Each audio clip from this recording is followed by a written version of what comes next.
오늘 말씀을 가지고 주님이 전하시는 하나님의 나라라는 제목으로 우리 성도님들과 은혜 나누기 원합니다. 이번 주에 그런 글을 읽었습니다. 구약과 신약을 비교하는 그러한 글을 존 메가더 목사님이 쓰신 거를 좀 읽었는데요. 이런 말씀이 눈에 들어왔습니다. 구약의 메시지는 우리에게 구원이 필요하다는 메시지, 구약의 메시지는 우리에게 구원이 필요하다는 메시지, 신약의 메시지는 구원자가 오셨다는 메시지. 구약은 시내산의 율법을 전했지만 신약은 시온산에 임한 주님의 은혜. 시내산과 시온산의 비교를 말씀하시죠. 시온산이 어떤 산인가 하면은 사무엘하 13장 20절에 보면은 시온산은 즉 예루살렘이다, 예루살렘 성이다라고 얘기를 합니다. 그리고 이사야서를 봐도 계속해서 그렇게 말씀하세요. 그 시온산은 예루살렘이다라는 것을 우리가 알 수 있죠. 그래서 시내산에서는 율법, 그 율법은 결국에는 우리 죄를 드러내는 율법. 그러나 주님의 은혜는 시온산, 예루살렘으로부터 우리에게 임한다라는 것을 말씀하시고요. 또 구약은 아담의 죄의 내용, 그 죄가 어떻게 전개되고 그 지속되는 죄의 아픔이 어떤 것인가를 우리에게 보여주는 것이다라고 얘기를 하는데, 그거 아셨나요? 저도 이렇게 생각을 못 해봤는데 메가더 목사님은 그러더라고요. 아담은 그냥 첫 인간일 뿐만 아니라 첫 왕이었다라고 얘기를 합니다. 그 이유는 1장 28절에서 모든 것을 다스리라, 모든 것을 이름을 짓고 다스리라, 그런 말을 했기 때문에 첫 왕으로 왔다라는 것을 표현하더라고요. 그러나 그는 감당하지 못했죠. 아담은 감당하지 못했습니다. 그러나 마지막 아담, 고린도 후서 15장 45절에 보면은 첫 아담 그리고 마지막 아담이 나오죠. 마지막 아담이신 예수님은 죄 없이 다스리신 분이다라고 말씀을 하시죠. 그리고 첫 아담은 아름다운 완전한 동산에서 죄를 졌는데, 마지막 아담은 어디에서요? 광야에서 의를 이루셨다라고 말씀하십니다. 그리고 마지막으로 구약의 메시지는 말라기 4장 6절이 되겠는데, 말라기 4장 6절에 보면은 저주로 구약이 장식이 되는 거죠. 이런 저주가 임할 것이다, 이런 저주가 임할 것이다, 잘해라 라는 그러한 메시지로 마무리를 하는데, 신약의 메시지는 어떻게 마무리하냐 하면은 언약과 은혜로 마무리한다라고, 이렇게 구약과 신약을 비교해 놓은 말씀을 보면서 정말 정확하다 그러면서 오늘 말씀이 떠올랐어요. 오늘 말씀은 예수님이 이 땅에 오셔서 가장 처음으로 하신, 또 가장 모든 것을 포괄적으로 포함하고 있는 우리가 아는 산상수훈이죠. 산에서 전하신 말씀이에요. 그 산에서 전하신 이유는 저희가 이제 2주 후에는 야외 예배로 가기 때문에 거기서 한번 전하도록 하고요. 여기서 산상수훈에서 예수님께서 오늘 읽은 말씀에서 처음으로 하시는 말씀이 너무나 적합한 말씀이에요. 복이 있나니 복이 있을 것이다, 이러는 자는 참된 복을 누릴 것이다 라고 반복을 하고 계십니다. 이게 너무나 적합한 말씀인 게, 계속 사람들이 복 없이 살아왔어요. 아픔 가운데 살아오고, 이제는 로마가 이제 장악하고 있어서 더 힘들어지고, 계속 세금은 세금대로 또 아픔은 아픔대로 지속되는 이 순간에 예수님께서 복이 있나니 복이 있을 거야 라고 말씀하세요. 그러는데 그 다음에 메시지가 조금 의아했을 거예요. 그냥 좋은 표현으로 의아했지, 이 사람들이 볼 때는 이게 무슨 복이야, 이게 말도 안 되는 것이지 라고 말하는 8가지가 등장하는 게 오늘 2절부터 나오고 있죠. 심령이 가난한 자 복이 있대요. 애통하는 자도 복이 있대요. 온유한 자 복이 있대요. 의에 줄이고 목마른 자, 긍휼히 여기는 자, 마음이 청결한 자, 화평케 하는 자, 박해를 받는 자, 이런 사람들이 복이 있대요. 아니, 이게 지금 우리의 모습인데, 이게 지금 우리의 힘든 모습인데, 우리는 복 없는데, 우리는 아프고 죽을 것 같은데 이게 무슨 복이냐라고 이 사람들은 반박했을 수도 있을 것 같아요. 예수님께서 이제 전하시는 게 여기서 산상수훈에서 계속해서 반복하시면서 나가는 게 무엇인가 하면은 바로 하나님의 나라입니다. 하나님의 나라는 하늘은 이런 곳이다. 그러니까 땅에다가 너희 것을 저축해 놓지 마라. 이러면서 계속 반복하면서 하나님의 나라를 우리에게 언급해 주시고 계시는 거예요. 이런 사람들이 하나님의 나라를 들어간다고 말하는 거죠. 천국에 3절에서 보면 천국에 들어갈 것이고 하나님의 얼굴을 볼 것이고 8절에서는 그렇게 말을 하고 있는 거예요. 이 사람들에게는 좀 의아했을 것 같아요. 아니 이거 아닌 것 같은데, 복 있는 사람들은 우리가 봤는데 잘 먹고 잘 살던데, 편안하던데, 우리는 불편하고 너무나 힘들고 쪼들리고 있는데 이게 무엇인가라고 이제 말할 수 있는 것이죠. 하나님의 나라라는 개념이요, 어떻게 보면은 신약에서도 이해하기가 어려운 개념이에요. 왜 그러냐면은 예수님께서 또 이제 사도들이 하나님의 나라를 말하면서 한 80번 이상으로 이제 하나님의 나라를 언급합니다. 신약에 그 정도로 많이 나오는데 단 한 번도 하나님의 나라는 이것이다 말씀을 해주시지 않으셨어요. 주님이 하나님의 나라는 정의를 내리는데 이것이다 라고 말씀하지 않으셨어요. 그 대신 예수님께서 하신 게 뭐냐면은 계속해서 하나님의 나라는 마치 무엇과 같다, 마치 숨겨진 보물과 같다, 마치 진주와 같다, 마치 눈에 보이지 않는 작은 씨앗과 같다 하면서 하나님의 나라를 계속 우리에게 비유로 말씀을 해주세요. 그래서 어떻게 보면은 조금 이해가 안 되는 걸 수도 있어요. 그렇죠? 사도 바울은 이거를 반대로 어떻게 얘기하냐면은 하나님의 나라는 먹고 마시는 게 아니라 이런 것이다 라고 또 반대로 돌려서 로마서 14장에서 비유를 하고 있습니다.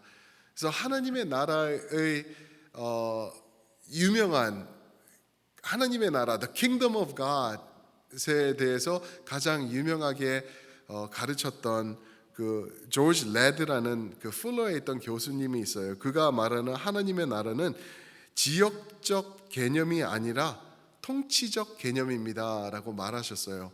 지역, 어느 일정 지역, 어디 여기 있다 저기 있다 이렇게 말할 수도 있겠지만 주님께서 말씀하신 거는 주님의 통치를 말씀하시는 것이다. 예수님의 다스리시는 것. 그래서 오늘 말씀을 그 관점으로 보면은요, 오늘 말씀에서 하시는 이 8가지의 모습은 바로 예수 그리스도의 모습이라는 것입니다. 예수님이 이런 모습으로 오셨고 예수님이 이런 모습을 자신을 선포하시고 계시는 거예요. 그러면서 이 주님의 통치가 어디서 이루어지나 그것을 우리가 생각해 볼 수 있는데요. 그거는 누가복음 17장 21절에 보면은 어떻게 보면은 로케이션을 얘기를 해주는 그러한 말씀이에요. 하나님의 나라의 로케이션이 어딘가? 바로 너희 안에 있다. 하나님의 나라는 너희 안에 있다라고 말씀하세요. 처음에는 이 말씀이 이해가 안 갔어요. 어떻게 하나님의 나라가 내 안에 있을까? 이게 무슨 말씀인가? 내 안에 하나님의 나라가 있다? 여기에 뭐 궁전도 있고 주님의 보좌도 있고 뭐 이런 건가? 어떻게 여기 있지? 나는 항상 하나님의 나라는 가는 곳으로 이해를 했는데 무엇인가 하면은 바로 예수님으로 우리가 이해를 하면은 와닿을 수 있는 것이죠. 내 안에 예수님이 계시기 때문에, 내 안에 좌정하셨기 때문에, 내 안에서 다스리시고 계시기 때문에 여기가 바로 이곳이 바로 하나님의 나라다라고 이 누가는 우리에게 선포하고 있는 것입니다. 하나님의 나라는 너희 안에 있는 것이다.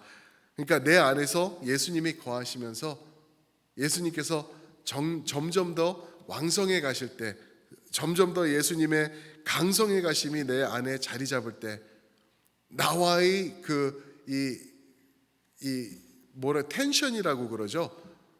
내가 다스리기 원하는 이 마음, 이 인생, 내가 주님 앞에 내려놓고 나아갈 때, 주님께서 원하실 때, 주님께서 받으시고 점점점 나는 쇠하여지고 그는 흥하여질 때 내 안에서 예수님의 모습이, 즉 하나님의 나라가 점점 더 자리 잡아가는 것이다 라고 그렇게 이해할 수가 있죠.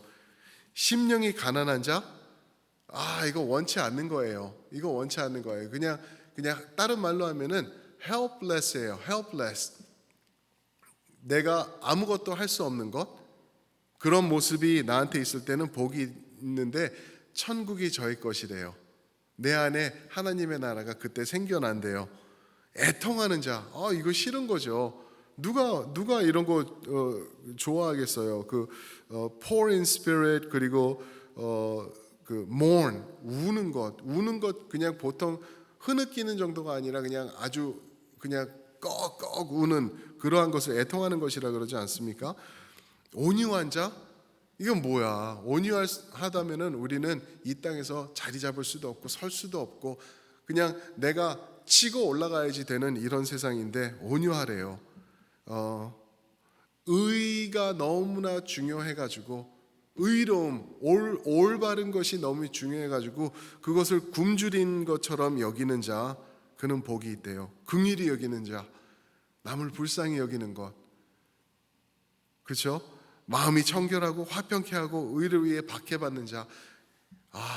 이게 우리가 종합해 보면은 그냥 간단하게 8가지가 나오지만 나는 할 수 없는 것이다라는 것을 우리가 깨닫게 되죠. 그죠?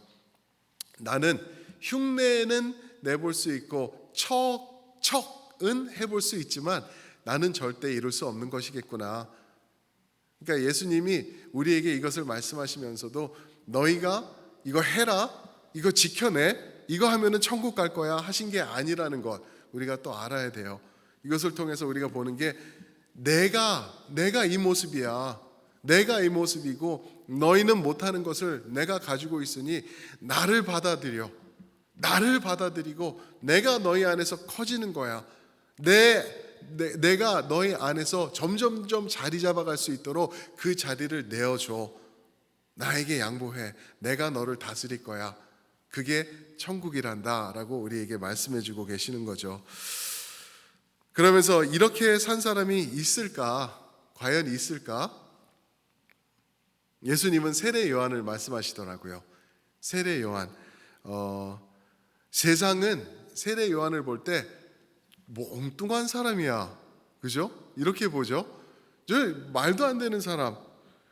가진 것도 없었고 광야에서 외치는 그러한 소리, 광야에 있는 사람, 옷도 그냥 뭐 없어가지고 털 같은 거를 그냥 걸치고 있고, 음식도 이상한 것 잡아먹고 주워 먹고 아무것도 누리지 못한 사람 같은 사람이 세례 요한이었던 것을 우리가 기억할 수 있죠. 이제 마태복음 14장에 가면은 그의 죽음이 또 나와요. 그 장렬한 전사를 하는 그러한 죽음도 아니었어요.